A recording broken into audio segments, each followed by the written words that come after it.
Peter B. Collins News and Comment. It's Thursday, April 26, 2018. Today, a jury outside Philadelphia, after deliberating for a pretty brief period of time, returned 3 guilty verdicts, and America's dad, Bill Cosby, stands convicted before the entire nation of rape.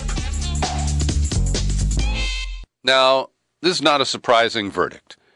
We've known about Bill Cosby through the revelations in depositions, through the tens of women who've gone public. The number is up there around 60 overall.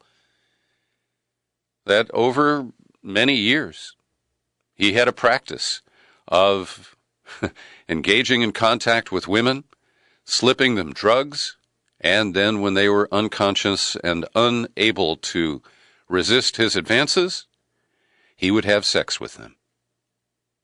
And of course, for many people, this is such a betrayal. Because through the entire 1980s and into the 90s, Bill Cosby's TV show showed him as this amazing guy with the $1,000 sweaters, presiding over the happiest black household in these United States. And he became quite a preacher. He was a self-righteous prick, and he'd go out there and vilify younger black people, and he didn't limit himself to policing African Americans. He became a figure after they gave him an honorary doctorate. He insisted that people call him Dr. Cosby. So he's really a dark and twisted figure. And I fully believe the women who came forward, some at considerable personal risk, and many of whom faced an array of denials and character assassination from Cosby and his high-paid lawyers and his allies. And so I believe the jury got it right. That said, I have to tell you that I am uncomfortable with the way this retrial was conducted, and the fact that the judge allowed women who had reasonable, credible claims that Cosby had used drugs in order to force them into a sexual, I'm straining for polite language here, but he raped them. And the problem I have is that the women who testified, except for Andrea Constand, were not a party to this case. And their claims, for various reasons, all pretty legitimate, their cases have never been adjudicated. They've never been able to persuade a jury to convict Bill Cosby of their specific crimes. And I believe that this will be a huge issue on appeal. And I'll bet Cosby's lawyers will file very quickly, and it'll tie up his conviction for at least several years. Now, the bizarre moment in the courtroom today was when, after the verdict was read, there was a bit of cheering from the side of the accusers. And then the prosecutor asked the judge to revoke Bill Cosby's $1 million bail, saying, look, he's got an airplane and he could flee. And at that point, Cosby, who of course didn't take the stand and has not uttered a word during these proceedings, he stood up and he said, referring to himself in the third person, he doesn't have a plane, you asshole. Well, that's a pretty remarkable thing for him to do. I'm sure that he, of course, feels that he is a victim here and that his rights have been violated. And as I've said, I have issues with the legal process here and the testimony that the judge permitted at this trial. But it doesn't change my view that he was guilty in the incident with Ms. Constand, despite the fact that she was paid $3+ million back in 2006 to keep quiet. I believe that she did the right thing to bring this case, and in the face of the hung jury a year ago, to submit to a retrial as well. The other sexual predator making news today is the guy in the White House. And Trump, who should have taken note that yesterday we learned publicly that his attorney, Michael Cohen, is going to take the fifth because he doesn't want to self-incriminate in testimony he might give in a Stormy Daniels case in California. It could compromise the investigation by the district attorney, the U.S. attorney in Manhattan, into Michael Cohen. And Trump should have taken a note from that. He wouldn't even have to pay Michael Cohen for advice.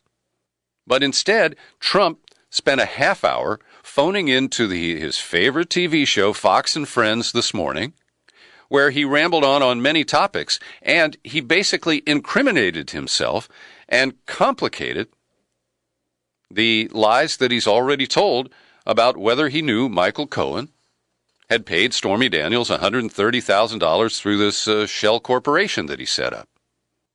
But Trump just blurted out that, Michael Cohen, he's trying to minimize his involvement with Cohen. So he said, he did a little bit of legal work for me, a small, tiny fraction, a tiny, tiny little fraction. But Michael would represent me and represent me on some things. Oh, he represents me like with this crazy Stormy Daniels deal. He represented me. Now, this undermines the claims that Michael Cohen has made that he made the hush money payoff without Trump's knowledge. Now, separately, Cohen's assertion there that Trump didn't know about it appears to eliminate the attorney-client privilege because he did it on his own, right? And so Trump has muddied the waters here to the delight of Michael Avenatti, who is the attorney for Stephanie Clifford, who is Stormy Daniels. And so Trump is... let me just share this with you. I was in the dentist chair this morning, and I love my hygienist. Her name is Jerry. She talks politics while she's working in my mouth, and we have very similar views. But she said she had seen a clip of Trump's phone call to Fox and Friends before she left for work this morning, and she said, he's not shooting himself in his foot.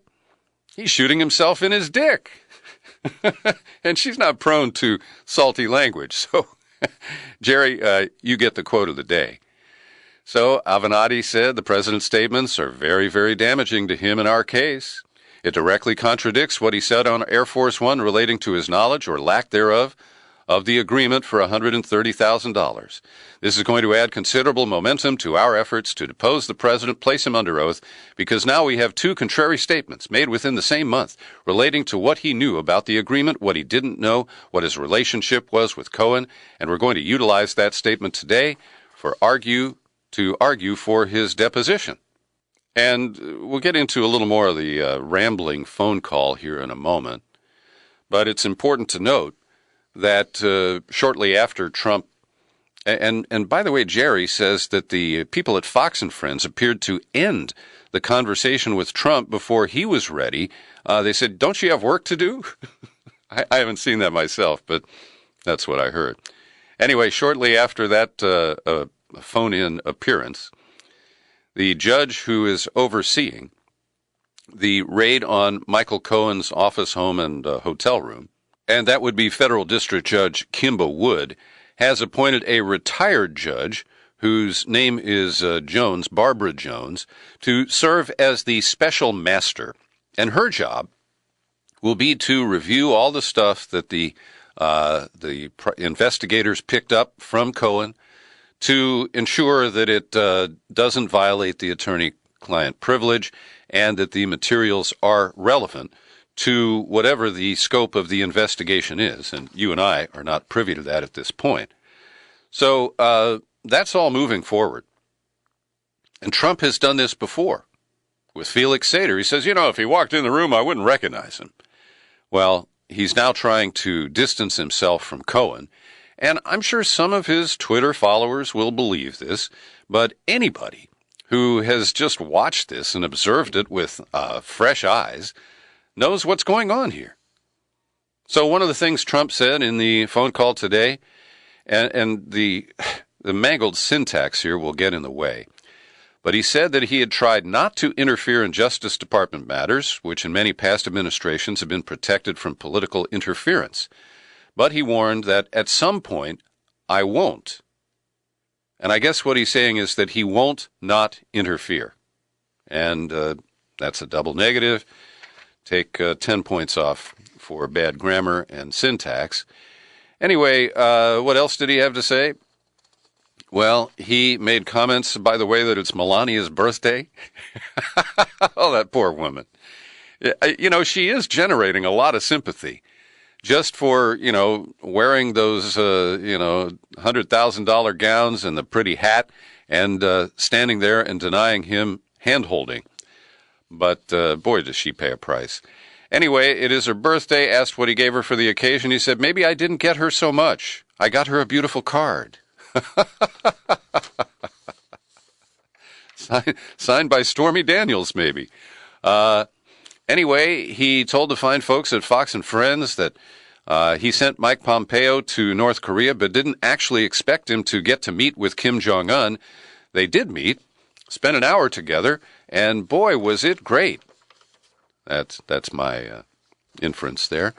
He also went on and on in his stream of consciousness, talked about his election victory, and then went after Andy McCabe, falsely asserting that McCabe, whose wife ran for the state senate in Virginia and received $700,000 for her campaign from Terry McAuliffe, who was at the time the governor of Virginia and, of course, a longtime bagman for the Clintons. And the idea that that money made it to the McCabe family account is completely speculative. Nobody has ever asserted that. And by the way, the Senate race was in 2015. And the investigation into Clinton's emails and into the Trump-Russia stuff all occurred in 2016. And so it doesn't even pass the fundamental timeline or smell test, but of course, it works for Trump, and that's all he cares about. So beyond that, he just rambled, and this gave Chuck Schumer the opportunity, the Democratic leader in the Senate, to act like a statesman. The president seems to live in an alternative reality, said Schumer. He says things that are patently false. He thinks just by saying them, they become true. The amount of 180-degree turns, name-calling, and blaming. You watched the president this morning and the way he acted. It is so unbecoming of a president and democracy. Well, I guess Schumer has it right for once. Today, the United States Senate voted to confirm Mike Pompeo as the second Secretary of State of the Trump administration so far.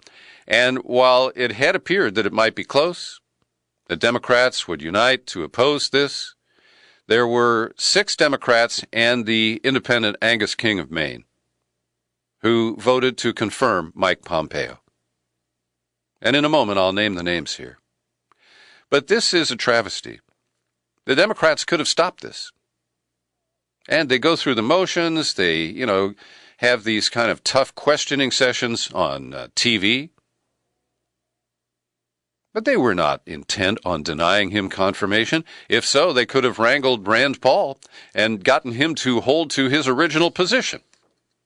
And the first 3 defectors, of course, were Heidi Heitkamp of North Dakota, Joe Manchin of West Virginia, and Joe Donnelly of Indiana. And let us add a couple of other names to the list of these infamous so-called Democrats. Doug Jones of Alabama. Not surprised. Roger Schuler predicted that Doug Jones is barely a Democrat. And because, of course, Trump won Alabama, you're never going to see any courage out of Doug Jones. Also, Claire McCaskill of Missouri, who appears to have another golden re-election campaign lined up for her because of the Greitens, the governor, the Republican governor of Missouri, with his sex scandal. Nevertheless, she covered her little tush and voted for it, and so did Bill Nelson of Florida. I guess he feels, again, Trump won Florida. He's going to run against Charlie Crist this fall. And, of course, they can say, well, my vote didn't really matter because the Republicans had it dialed in. But we know, and I, at least for one, will not forget. Yesterday, I was criticizing Rachel Maddow for her excessive coverage of the problems with Trump's nominee to run the Veterans Affairs Department, Dr. Ronny Jackson, who is a Navy admiral. And I pointed out that Jackson was not going to survive. It's very clear from the repeated reports of his binge drinking. They added to that he wrecked a government car while he was drunk. He earned the nickname the Candyman because he'd hand out opiates and sleeping pills to anybody who asked for them in the White House. Percocet was one case. So it was clear to me that Ronny Jackson was not going to survive. And he did withdraw his nomination from consideration today so he can spend more time with his rum and Coke. Diet Coke, I'm sorry. But Rachel Maddow and MSNBC, I looked at a couple of their other shows last night, they squandered so much time targeting Ronny Jackson at the same time that they never mentioned these cave-in cowardly Democrats who were going to provide the margin of victory for the confirmation of Mike Pompeo. And there are many other issues, including Macron's visit, whether or not he was able to persuade Trump to stay in the Iranian agreement. MSNBC is so focused on serving up political dirt on Republicans that they don't cover the news. And as you can see from what I cover here every day, there's plenty of news and there's stuff I never have room for here. Now, I'm sure tonight in primetime, MSDNC will be all over the Ronny Jackson withdrawal. They'll take credit for it. They got his scalp. And then they will pile on with the juicy sound bites from today's hearing in Congress, where Scott Pruitt, the EPA director, was grilled by Democrats and softballed by Republicans. And there are 10 different investigations. There are all these different issues, the $43,000 secure phone booth, his sweetheart deal for the $50 a night condo on Capitol Hill, from a lobbyist who had business before the EPA. I mean, he has serious ethical problems, conflicts of interest. He gave raises to his cronies who had been part of the shell company that owned the mansion in Oklahoma City. I mean, it's quite a litany. And Scott Pruitt, was he channeling Tricky Dick? He said, I have nothing to hide. I'm not afraid to admit it's been a learning process, coming to Washington and working in the big leagues. But Frank Pallone of New Jersey lowered the boom. Pruitt has brought secrecy, conflicts of interest, and scandal to the EPA. In any other administration, Republican or Democrat, you would be long gone by now. Pallone and other Democrats insisted that he should have already resigned, but Pruitt basically just tried to deflect their questions, blame other people, claim that he didn't know about the raises that went to his two buddies from Oklahoma. New Jersey's Pallone was extremely blunt. He told the director, Pruitt, you are unfit to hold public office, undeserving of the public trust. Every indication we have is you really should resign. And Anna Eshoo, who's a Silicon Valley Democrat and a woman I've known since she went to Congress in the early 90s, she's not a real tough inquisitor. But she said to Pruitt, you have a solid record of violating ethics rules from the state level to the federal government. I think it's an embarrassment. Then she asked, do you have any remorse? Yes or no? Pruitt didn't answer yes or no. He said, I think there are changes I've made already. I've made a change from first class to coach travel. Then she returned to her call for a yes or no answer and asked Pruitt if he would reimburse the government. And when she didn't get a response that was yes or no, she cut him off and said, look, I may be elected, but I'm not a fool. This is not Dodge Question Day. Meanwhile, senators have advanced a bill to protect Robert Mueller, the special counsel, in case Trump tries to fire him. And what is notable here is that 4 Republicans on the Judiciary Committee, including the chairman, Charles Grassley, voted in favor of this bill, even though they know that their boss, Mitch McConnell, the Republican leader of the Senate, has said he will not allow it to come to the floor for a vote. Now, even Orrin Hatch, who is a lame duck, has been for a long time, but now it's official, he doesn't support the legislation, but he said that firing Mueller would cause a firestorm and bring the administration's agenda to a halt. It could even result in impeachment. Do you think? Not with these Republicans, but he's willing to say that to try to brush Trump back. The bill is called the Special Counsel Independence and Integrity Act, would codify into law the existing Justice Department regulation that says a special counsel may be fired only by the Attorney General, only for good cause. It would create a 10-day window, and if a special counsel is fired, he gets to go to a judge and try to prove that it was an improper dismissal.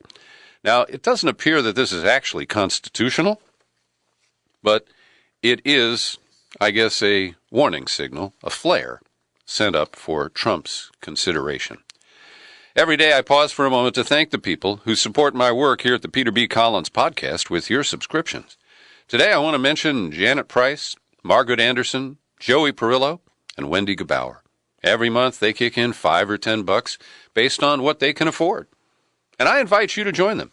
In fact, if you want to pause the podcast for a minute, you can visit peterbcollins.com. Look for the menu tab. When you pull it down, click on Become a Subscriber. It takes you to the sign-up page, and in just a minute or two, you can pick a level of support that's comfortable for you. And if you're allergic to PayPal, you can address your correspondence and send in checks, money order, paper money. I'll take it. Box 150-660, San Rafael, California, 94915. My mailing address again, Box 150660, San Rafael, California, 94915. Now, one subscriber, Joe Davis, sent me a link to an article that I hadn't seen. And there is a new report on the super-secret FISA court and its actions during the first year of the Trump administration. And the super-secret court, which I think should be completely dismantled, there is no place for this secret court in our system. Anyway, they published data that showed that last year they denied 26 applications for FISA warrants. These are for surveillance of American persons, U.S. persons. And the court, in its history, had only denied 21 orders since it was founded in 1978 and up through 2016. So the court is either seeing a lot of bogus applications, or it's actually been reading the Constitution and applying it as it should. Or maybe it's a little bit of both. Now, we also learned that a certain number of applications were modified by the court and then approved.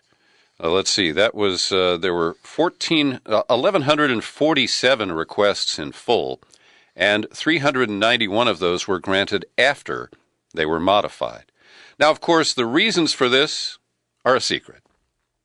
So, this is a result of the Ed Snowden revelations that led to the mealy-mouthed legislation called the USA Patriot Act. What was it called? It was a stupid bill passed about 2 years ago, and it required the court to release at least statistical information, and also to, at times, appoint an advocate for the rest of us, an amicus briefer, or what's called an amicus curiae. And we know that in 3 cases, the court advised the Trump administration that it was going to appoint this kind of advocate, and the government either pulled or modified the application rather than face that process. Well, we saw the bromance between Emmanuel Macron and Donnie Trump on full display in Washington this week, the 21-gun salute, the state dinner, all that affection and hand-holding and dandruff picking. And Angela Merkel, who is arguably more important in European politics than the young Emmanuel Macron. I mean, she's been in power for a much longer time and has a country that's larger and wealthier. Well, she is coming in for a visit at the White House on Friday, and they're going to give her a working lunch. So is Trump going to order KFC or Big Macs to share with Angela Merkel? If you remember last year when she visited, she was trying to be diplomatic, and the photographer said, "Hey, you guys want to shake hands?" And she looked at Trump and in her best English said, "Do you want to shake hands?" And he just ignored her. I mean, it was really rude and cold. So it'll be interesting to see if Merkel can tag team with Macron and persuade Trump not to pull out of the Iranian nuclear deal with Iran, the United States, and 5 other countries in the middle of May when the next deadline comes up. My friend Norman Solomon has a great column posted today at consortiumnews.com entitled, Why the DNC is Fighting WikiLeaks and Not Wall Street. And he takes the DNC and its chair, Tom Perez, to task for the crazy lawsuit announced last Friday, suing the Russian government, the Trump campaign, and WikiLeaks, along with Julian Assange. And Solomon points out correctly that suing Russia is just silly, because you can win a civil judgment against them that is completely unenforceable. And getting Russian people to participate in this trial, getting testimony or depositions, it's just purely politics and political theater. And he correctly identifies it as such. He says, in truth, the Democrats' Russia fixation leaves significantly less messaging space for economic and social issues that the vast majority of Americans care about far more. He writes, even as some congressional Democrats who've been prominent Russiagate enthusiasts have recognized that this lawsuit is off track. When Wolf Blitzer asked a member of the House Intelligence Committee, Jackie Speer, whether she believes that Perez and his DNC team are making a big mistake by filing this lawsuit, Speer responded, well, I'm not supportive of it. Whether it's a mistake or not, we'll soon find out. She called the lawsuit ill-conceived. And joining other critics of this lawsuit, Solomon writes that the most unprincipled part has to do with the targeting of Assange and WikiLeaks and the attack on press freedom. He says, in view of the National Democratic Party's deference to corporate power, we might see why the DNC is taking its current approach. It would be a much steeper uphill challenge to actually champion the interests of most Americans, which would require taking on Wall Street, a key patron of both political parties. And he closes with this.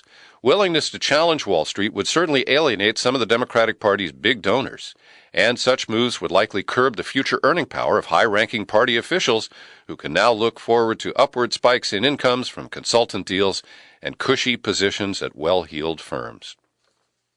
Very well said, Norman. Also, yesterday, I mentioned how the DCCC, that's the Democratic Congressional Campaign Committee, has been leaning on progressives to get out of races where there's more than one Democrat running for a congressional seat. The latest is in Colorado. And Levi Tillemann, who's an author, inventor, a former official with the Obama administration's Energy Department, he moved back to Colorado to run against a sitting Republican named Mike Kaufman. And he is basically a kind of Bernie Democrat. He's working on Medicare for all, free community college, confronting economic inequality. Then pops up Jason Crow, running as a Democrat, a corporate lawyer, Army veteran. He's got the backing of the Democratic establishment. Then Steny Hoyer, the number 2 Democrat in the House, part of the Pelosi leadership. He came to Denver, and he sat down with Tillemann. Now, Tillemann has recorded the conversation, and that may, brush up against the law. It's also considered impolite for politicians to expose one another's perfidy. But I credit him with doing this. He leaked a recording of his meeting with Hoyer to The Intercept, and Lee Fung, a great reporter, wrote this up, and it really shows. Here's Hoyer. Staying out of primaries sounds small d democratic, very intellectual and very interesting. But if you stay out of primaries and somebody wins in the primary who can't possibly win in the general, well, Hoyer said, that's why we urge people like you to drop out. And you keep saying, I'd like you to get out of the race, and of course that's correct, Hoyer said. So this is happening all across the country. And the DCCC and the Pelosi leadership team are elbowing progressives out of the race. Now, I know Nancy Pelosi, and I've explained before that I covered her as the congresswoman from San Francisco, and after I left local radio, I worked on a campaign for her in 1996. I like her personally. I respect her progressive politics, but they don't get reflected when she operates in the leadership. That's when she adopts her cold-blooded reptilian political instincts. And Pelosi doesn't like contested primaries. She likes to have one Democrat, hopefully a rich guy who can pay for his own or her own campaign. And she has actively done what Hoyer is doing here in the past. In a separate article at The Intercept, David Dayen and Ryan Grimm have a great report on the race that I mentioned yesterday in this same context. It's the Southern California 39th District, and the anointed candidate of the Democratic leadership is a former Republican named Gil Cisneros, and they are leaning on him because he's a veteran, but he won the lottery, and he's able to shovel millions of dollars into his own campaign. Since he won the lottery, he's given a lot to Democratic politicians, and that's what bought him a place in this race. And when The Intercept confronted the DCCC about a specific issue where a website was created that attacked one of the other Democrats in the race, Andy Thorburn, and called him a tax evader, well, it appeared very similar to materials that had been produced by the DCCC in the past. So they asked the DCCC, hey, is this cookie-cutter stuff where you just substitute the name of one candidate for the next? And the spokeswoman, Meredith Kelly, said, without answering the question, this is the most baseless and embarrassing request that I've received from The Intercept yet. And please quote me on that. So the Democratic leadership, as we have pointed out in our interview with Patrick Martin of the World Socialist website, they are actively recruiting conservative Democrats with experience in the military, with experience in the intelligence community, and they are reshaping the Democratic Party in significant ways that fly in the face of the wishes and the interests of the grassroots. Nancy Pelosi defends this, first of all, by tweaking Tillman for releasing the tape. But she said, in terms of candidates and campaigns, I don't see anything inappropriate in what Mr. Hoyer was engaged in, a conversation about the realities of life in the race as to who can make the general election. And finally today, I've been reporting about Glenn Greenwald's great exposure of MSNBC's black anchor, Joy Reid. And Joy Reid used to run a blog that included a lot of anti-gay comments, homophobic remarks. And BuzzFeed reports, without any credit to Glenn Greenwald for exposing this controversy, that Joy Reid was planning to participate today in an event in New York organized by the former U.S. Attorney Preet Bharara, which included the openly gay mayor of South Bend, Indiana, Pete Buttigieg. I hope I pronounced his name right. Anyway, she has withdrawn as she continues to blame the Internet Archive's Wayback Machine. It got hacked, and somebody added hateful comments to my original hateful comments. Well, why don't you call CrowdStrike, Joy, and see if they can straighten all this out for you. Thanks for listening to my daily news and comment podcast. Please share it far and wide. We post it on YouTube, and when you visit there, click subscribe. Maybe they'll send me a check someday. Happy trails to you until we meet again. Happy trails.